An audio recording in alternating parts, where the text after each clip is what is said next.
हरे कृष्णा। ओम नमः शिवाय। ये जो पीछे बैकग्राउंड बज रहे हैं ना, ओम ह्रोम ह्योम सा, अगर आप इस मंत्र को भी अपने घर में रोज चलाते हैं, खासकर सुबह मॉर्निंग के टाइम पे, सुबह के टाइम पे, तो ये मंत्र हेल्थ के लिए बहुत अच्छा रहता है। जैसे अगर कोई घर में बीमार है या किसी को कोई शारीरिक तकलीफ है, तो ये ओम ह्रोम झूमसा का जाप जो है वो घर में चलाने से उसे बेनिफिट मिलता है। चलिए हम कथा में आगे बढ़ते हैं। कल हम बात कर रहे थे कि किस प्रकार दक्ष प्रजापति ने भगवान शिव का अनादर किया। अगर मैं दक्ष की भाषा में बोलूं तो किस प्रकार उसने भगवान शिव को अपने महामंडल की बैठक में बुलाकर अपमानित किया। वो भूल गया था कि जिसको वो अपमान कर रहा है वो उसकी तरह इंसान नहीं है, वो भगवान है। लेकिन जब इंसान अहंकार में होता है तो सबसे पहले वो ये चीज भूल जाता है और खुद को भगवान के बराबर समझने लगता है। उसे ये लगने लग जाता है कि मैं जो करूंगा वही ठीक है और जो मैं कर रहा हूं वो बहुत ही बढ़िया है। खैर, दक्ष घमंडी तो था क्योंकि उसको इस बात का घमंड था कि उसके पिता ने सृष्टि के संचालन का दायित्व उसे सौंपा है। वो घमंडी इसलिए था क्योंकि एक सभ्य समाज की नियमावली उसने बनाई थी। वो घमंडी इसलिए था क्योंकि पूरे संसार में, विश्व में उसके द्वारा बनाए हुए नियम सभी लोग फॉलो करते थे, उसको मानते थे और उसके नियमों के विरुद्ध कोई जाता नहीं था। और इसी घमंड में उसने भगवान शिव को अपमानित किया। वो भगवान शिव को बोलता है कि समाज सभ्यता का आधार होता है, ठीक है, और समाज का अधिकार जो आधार होता है वो होता है परिवार। परिवार के लिए अनिवार्य है विवाह करना। और वो भगवान शिव से कहता है कि आप तो विवाहित ही नहीं हैं, आप विवाह का महत्व क्या जानेंगे? आप विवाहित होने का महत्व कब समझ सकते हैं, कैसे समझ सकते हैं? आप परिवार की स्थापना कहां से कर सकते हैं? सभ्यता, समाज, इनका महत्व ही कहां है आपकी नजर में? आप तो असभ्य समाज का प्रतिनिधित्व करते हो। देखो क्या कह रहा है वो भगवान शिव से कि आप एक असभ्य समाज का प्रतिनिधित्व करते हो। और वो ये भी बोलता है, कहता है कि मेरी उत्पत्ति जो हुई थी, अगर मुझे, वो मानस पुत्र था ना ब्रह्मा का, कहता है कि मेरी उत्पत्ति जो हुई थी वो समाज का प्रतिनिधित्व करने के लिए हुई थी और मेरी जो उत्पत्ति हुई थी वो उसका संचालन करने के लिए हुई थी।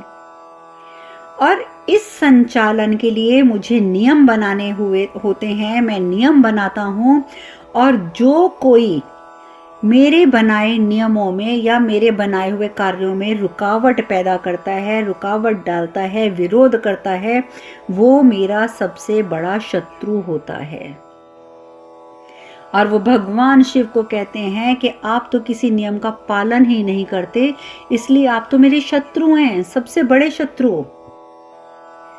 मैं इतना जानता हूं, शिव को कहते हैं महादेव, मैं इतना जानता हूं कि मेरे क्षेत्र में अराजकता का कोई स्थान नहीं है और आपके क्षेत्र में सिर्फ और सिर्फ अराजकता है। दधीची को भी बहुत गुस्सा आ रहा है। ऋषि दधीची कांप रहे हैं गुस्से से। उधर शुक्राचार्य जी कांप रहे हैं। ऋषि दधीची बोलते हैं कि आपने इसलिए इन्हें आमंत्रित किया था, आपने मेरी भक्ति का नाजायज फायदा उठाया। आप जानते थे कि मैं उनका भक्त हूं, मैं निमंत्रण लेके जाऊंगा तो प्रभु स्वीकार करेंगे करेंगे। आपने मेरी भक्ति का मजाक बनाया और आपने इनको अपमानित करने के लिए यहां बुलाया। और आप किसका अपमान कर रहे हैं? उस महादेव का अपमान जिसके आगे आपके पिता ब्रह्मदेव भी नमन करते हैं, जिनके आगे हाथ जोड़कर ब्रह्मा भी निवेदन करते हैं, उनकी आराधना करते हैं, आप उनका अपमान कर रहे हैं। तो आगे से दक्ष शर्म आने की बजाय दक्ष क्या कहता है? कहता है कि उन्हीं ब्रह्मा ने तो, वो जो मेरे पिता है ना ब्रह्मा, उन्होंने मुझे 2 शस्त्र दिए हैं और वो 2 शस्त्र उन्होंने इसलिए दिए हैं कि जो मेरे कामों में बाधा बने मैं उसे हटा सकूं। तो अपने सबसे पहले शस्त्र का प्रयोग महादेव मैं आपके विरुद्ध करने जा रहा हूं, क्योंकि आप मेरी नजर में सबसे बड़े बाधक हैं।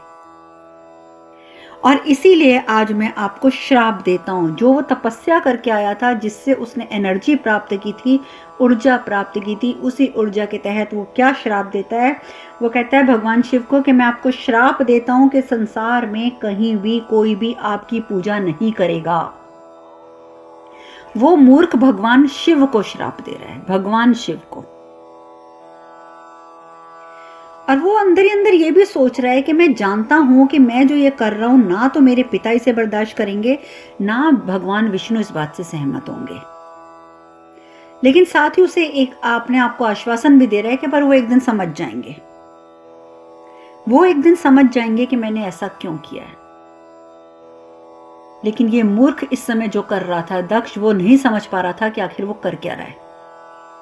और उधर शुक्राचार्य क्रोध से एकदम पागल हो रहे थे। वो शुक्राचार्य कहते हैं मैं तो ये नहीं समझ पा रहा कि लोग दैत्यों को दुष्ट क्यों कहते हैं, दैत्यों को बुरा क्यों समझते हैं। और वो उन सब की तरफ जो देव खड़े हैं, इंद्रदेव खड़े थे वहां, वरुण देव खड़े थे, कुबेर जी खड़े थे, सारे बड़े बड़े देवता वहां खड़े थे। वो उन देवों को तरफ देखकर शुक्राचार्य जी कहते हैं कि आप सबकी असलियत जानने के बाद ना मुझे घृणा हो रही है, आपसे घृणा। शुक्राचार्य जी ने ये शब्द देवों के लिए इस्तेमाल करे। वो देवों को बोलते हैं कि आप सबको देखकर ना, आप सबकी असलियत देखकर मुझे आपसे घृणा हो रही है। मैं तो यही नहीं समझ पा रहा कि आप लोग हम दैत्यों को बुरा कैसे कहते हैं। मैं इतना जानता हूं कि मूर्ख होते हैं वो मनुष्य, मूर्ख जो आप जैसे देवताओं की पूजा करते हैं। मतलब आप ऐसे देवता हैं, आपको इतना समझ नहीं आ रहा कि एक अतिथि का यहां पर अनादर किया जा रहा है, उसे बुलाकर, और आप सब देव चुप होकर खड़े हैं। आप किस तरीके के प्राणी हो? आप किस तरीके के देव हो? आपको तो देवता कहलाने का हक भी नहीं है, हक भी। अगर आप सच में देवता होते तो भगवान का अनादर होते ना देख पाते। आप उसका विरोध करते जैसे मैंने किया, आप उसका विरोध करते जैसे ऋषि दधीची ने किया। लेकिन आप तो देवता हैं ही नहीं। आपको तो बिल्कुल भी शर्म नहीं है कि आपके सामने ये क्या हो रहा है और आप इसे चुपचाप खड़े होकर सुन रहे हैं। और इसके साथ ही वो क्रोध से अपने तलवार उठाते हैं शुक्राचार्य जी, और महामंडल की बैठक के बाद चारों तरफ से उस स्थान को घेर कर बहुत सारे दैत्य हैं, क्योंकि दैत्यों ने पहले ही फैसला कर रखा था कि जैसे ही हमारे विरुद्ध कोई बात होगी तो हम आक्रमण कर देंगे। और शुक्राचार्य वहीं से चिल्लाते हैं आक्रमण। लेकिन भृगु बोलते हैं रुक जाओ, क्योंकि इसका जो परिणाम है ना वो उचित नहीं होगा। शुक्राचार्य जी कहते हैं वाकई अगर आज मैं ना रुका ना तो इसका परिणाम तो वाकई उचित नहीं होगा, लेकिन आप लोगों के लिए और इन देवताओं के लिए, इसलिए मुझे रोकने में आप ही का फायदा है। लेकिन वो अंदर ही अंदर इतने क्रुद्ध हैं, इतने क्रुद्ध हैं, वो दोबारा आक्रमण बोलने लगते हैं तो भगवान शिव उनको रोक देते हैं। भगवान शिव कहते हैं शुक्राचार्य रुक जाओ। और शुक्राचार्य कहते हैं कि महादेव आप इन तुच्छ प्राणियों का साथ दे रहे हो, इन्हें दंड दीजिए, और इन्हें तो ये तो दंड के अधिकारी हैं, आप मुझे क्यों रोक रहे हो?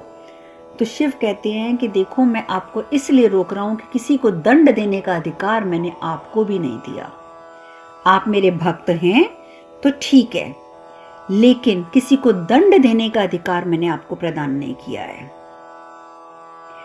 और शिव उन्हें समझाते हैं, सबको समझाते हैं कि आप जिसकी बात कर रहे हैं योग की, ध्यान की, वैराग की, तो ये तो तीनों चीजें नियमबद्ध हैं, तीनों चीजें, और तीनों चीजें नियमबद्ध हैं। सिर्फ अंतर इतना है कि इन चीजों को नियमबद्ध किसने नहीं किया? दक्ष ने नहीं किया। और दक्ष ने इनको नियमबद्ध नहीं किया है, ये उसके अधिकार क्षेत्र के अधीन नहीं है, तो इसलिए दक्ष इन्हें अराजकता समझता है। तो ये दक्ष की संकीर्ण बुद्धि का परिचय देती हैं। और ऐसी संकीर्ण बुद्धि वाले से क्या बहस करनी, क्या दंड देना। इसलिए मैं कुछ नहीं चाहता, इसलिए मैं आपको कहता हूं कि ये जो आप अपना सभ्य समाज लेकर बैठे हैं ना, आप थोड़ा सा इस तरफ ध्यान दीजिए। आप मुझे ये बताइए कि आप सभ्य समाज में शांति स्थापित करना चाहते हैं, लेकिन कैसे? क्योंकि आपके बनाए हुए नियमों के आधार पर ही पक्षपात होता है, और ये नियम ही पक्षपात का आधार बन जाते हैं। और जो अधिकार संसार के पोषण के लिए आपको सौंपे गए हैं, वो संसार के शोषण का आधार बन जाते हैं। कितनी बड़ी बात समझाई कितने कम शब्दों में भगवान शिव ने। भगवान कहते हैं दक्ष प्रजापति को कि तुम्हें जो अधिकार सौंपे गए हैं संसार के पोषण के लिए, यानी कि संसार को पालने के लिए, तुम्हारे बनाए नियमों की वजह से वही अधिकार जो हैं वो शोषण का आधार बन जाते हैं, क्योंकि उनके द्वारा संसार का शोषण होता है। तो शांति कैसे स्थापित होगी? दक्ष, मैं तुमसे पूछता हूं कि शांति कैसे स्थापित होगी?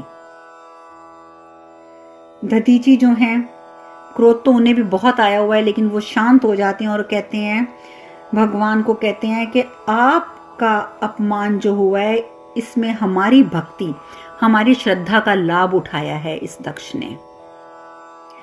और जो दक्ष ने किया है वो आप हैं, महादेव हैं, आप क्षमा कर सकते हैं, लेकिन मैं तो ना क्षमा कर सकता हूं, ना मैं इस बात को भूल सकता हूं। और वो दक्ष की तरफ देखकर बोलते हैं कि दक्ष, आपने यहां से तो स्थान हटा दिया महादेव का, क्योंकि मैंने बताया था ना आपको कि रस्सी उसने नीचे लगवाई हुई थी। जैसे ही महादेव आगे बढ़े थे बैठने के लिए, तो रस्सी से खींचकर उनके सेवकों ने वो सिंहासन को तोड़ दिया था। तो दधीची पूछते हैं कि तुमने यहां से तो स्थान उठा दिया, पर तुम कहां कहां से स्थान हटाओगे? कहां कहां से भगवान शिव को हटाओगे? वो तो हर जगह विद्यमान है, कहां कहां से उनके निशान मिटाओगे? और वो जो लिखा जा चुका है उसे कैसे मिटाओगे? जो छवि किसी के मन में बस चुकी है उसे कैसे मिटाओगे? अब आप भी समझ गए होंगे कि ये कहां इशारा कर रहे हैं ऋषि दधीची। ऋषि दधीची इशारा कर रहे हैं देवी सती की ओर, क्योंकि देवी सती के मन में शिव जी का वास हो चुका है। ये बात दधीची ऋषि जानते हैं। उन्होंने ये स्पष्ट शब्दों में नहीं कहा, लेकिन फिर भी ये बात उन्होंने दक्ष को कही। अब वो कहते हैं कि मैं, भगवान शिव को कहते हैं कि प्रभु, मैं आपसे क्षमा मांगता हूं, क्योंकि मैंने तो अपना दायित्व निभाया था आपको निमंत्रण देकर। मैं नहीं जानता था कि ये निमंत्रण जो है वो एक षड्यंत्र के तहत भेजा गया है। अगर प्रभु मुझे जरा भी विश्वास होता इस बात पर कि ये षड्यंत्र होगा, तो मैं आपको ये निमंत्रण कभी नहीं पहुंचाता। प्रभु, ये मेरी भूल है और मैं आपसे क्षमा चाहता हूं। तो भगवान शिव कहते हैं कि नहीं दधीची, आप मेरे परम भक्त हैं। आपको तो ये बात समझनी चाहिए कि मेरी पूजा अर्चना आदि के लिए यज्ञ की, नियमों की कोई आवश्यकता नहीं होती। तो आपने मेरे लिए स्थान बनाया क्यों? आपने ये कैसे सोच लिया कि मैं आऊंगा और इस स्थान का मुझे लालच होगा और मैं स्थान पर बैठूंगा? दधीची, आप मेरे भक्त हैं, पर आज मुझे एक चीज थोड़ी सी बुरी लगी कि कहीं ना कहीं आप भी इस सभ्य समाज में जुड़ गए, तभी तो आपने मेरे लिए सिंहासन बनाने की सोची। अरे दधीची, मैं तो खड़े होकर भी महामंडल की बैठक में भाग ले लेता।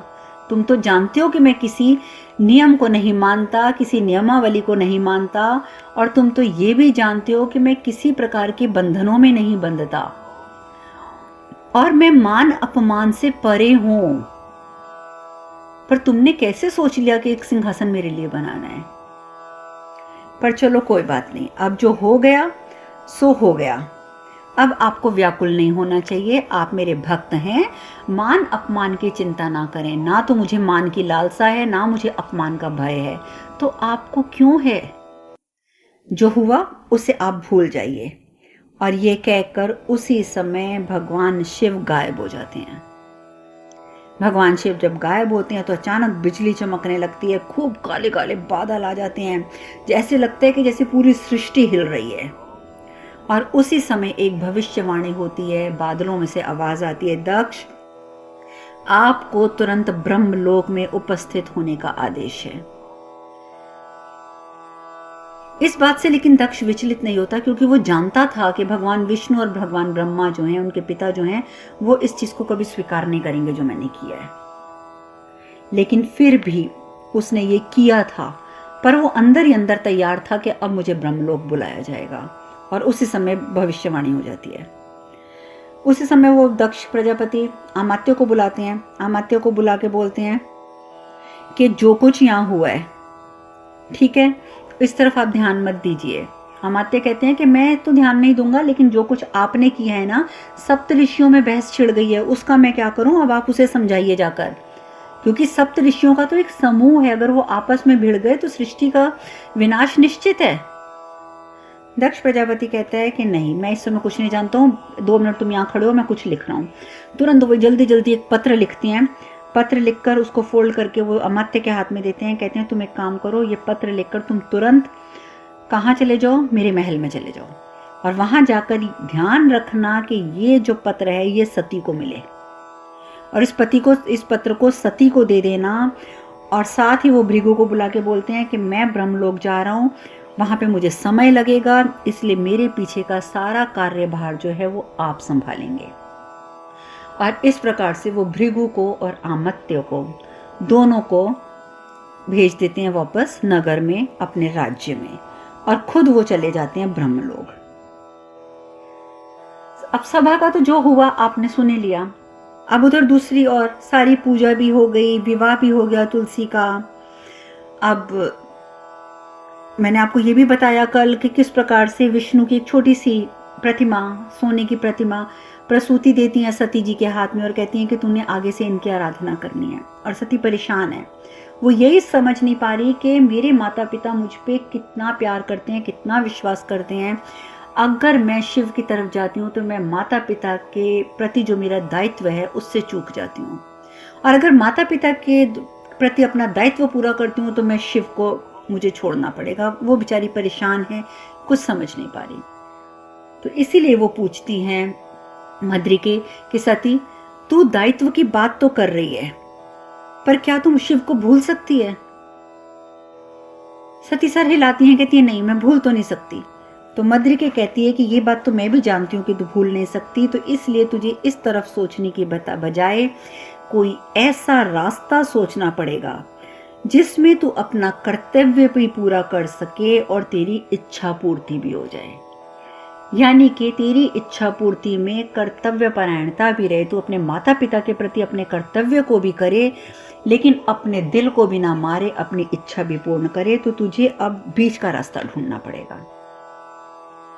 तो सती कहती है कि ठीक है, बीच का रास्ता तो एक ही है कि जैसे ही महामंडल की बैठक से पिताजी वापस आएंगे, मैं उन्हें सब कुछ सच सच बता दूंगी, और मेरी सच्चाई जानकर कि जब वो ये देखेंगे कि उनकी पुत्री ने उनसे कुछ नहीं छुपाया, सब कुछ सच सच बता दिया है, तो वो जरूर मेरी भावनाओं का मान रखेंगे और मुझे भगवान शिव से विवाह का आशीर्वाद दे देंगे।